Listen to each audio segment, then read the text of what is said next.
बिस्मिल्लाहिर्रहमानिर्रहीम। अस्सलाम वालेकुम। आज आपके साथ बहुत ही मज़ेदार गाढ़ी गाढ़ी सी रबड़ी खीर की रेसिपी शेयर करूंगी, जो कि बहुत ही ज़बरदस्त और टेस्टी बनती है।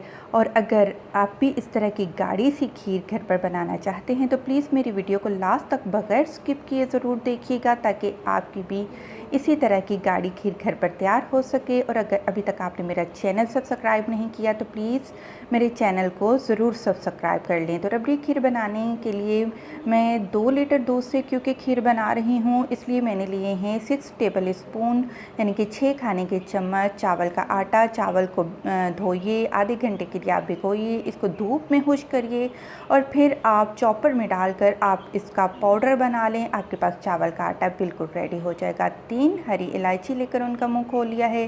केवड़ा एसेंस इस्तेमाल करेंगे। कंडेंस्ड मिल्क है, 1 कप से थोड़ा सा कम मैंने कंडेंस्ड मिल्क लिया है। आधा कप दूध है।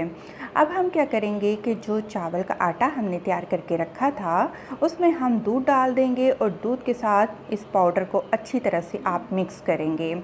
क्योंकि अगर डायरेक्ट हमने क्या किया कि ये जो पाउडर है इसको उबलते हुए दूध में डाल दिया तो इसकी गिटलियाँ बन जाएंगी खीर में, जो कि बिल्कुल भी अच्छी नहीं लगती। दूध को पहले ही मैंने बॉईल करके रख लिया था। फ्लेम दोबारा ऑन कर ली है मैंने, चूल्हा जल रहा है और ये 3 इलायची भी मैंने साथ ही डाल ली। दूध को उबाल आ चुका है। अब यहाँ पर हम फ्लेम को आहिस्ता कर लेंगे और हल्का सा दूध को मिक्स करेंगे। और अब हम क्या करेंगे कि इसमें जो हमने दूध के साथ चावल मिक्स किए थे, इनको दूध में डालने से पहले दोबारा फिर अच्छी तरह से मिक्स करेंगे।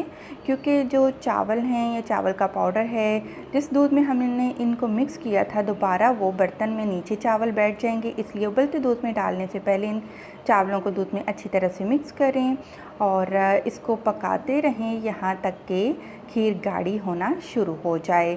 अगर तो आप नॉन स्टिक के बर्तन में बना रहे हैं तब तो कोई बात नहीं, लेकिन अगर आप स्टील या सिल्वर स्टील के बर्तन में खीर बना रहे हैं तो चम्मच को लगातार आप हिलाते रहें यहाँ तक कि दूध को उबाल आ जाए। दूध काफ़ी गाढ़ा हो चुका है, खीर गाढ़ी हो चुकी है और यहाँ पर हम कंडेंस मिल्क डाल देंगे और हम खीर को मज़ीद गाढ़ा होने देंगे।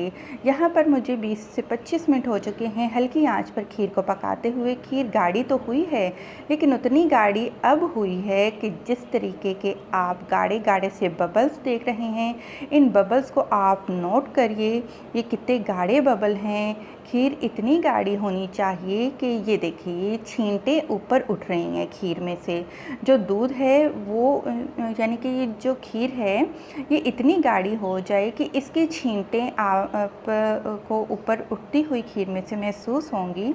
तो ये वो स्टेज है कि यहाँ पर जो हमारी रबड़ी खीर है वो बिल्कुल परफेक्ट तैयार हो चुकी है। और यहाँ पर अब हम क्या करेंगे कि अब फ्लेम को ऑफ़ कर देंगे, क्योंकि माशाल्लाह से खीर हमारी काफ़ी गाढ़ी हो चुकी है।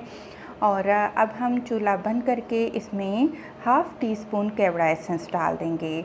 इलायची और केवड़ा एसेंस बहुत ही ज़बरदस्त सा फ्लेवर देते हैं खीर को, जो कि टेस्ट खीर का दुबाला हो जाता है जिससे। और अब हम इनको गरम गरम खीर को ही प्यालों में डाल देंगे, ताकि ये जो खीर है ठंडी होने के बाद प्यालों में सेट हो सके। और अब मैंने इनको प्यालों में डाल दिया है और इसको हम ऊपर से गार्निशिंग करेंगे। ये मेरे पास चांदी का वर्क है जो कि बिल्कुल ऑप्शनल है।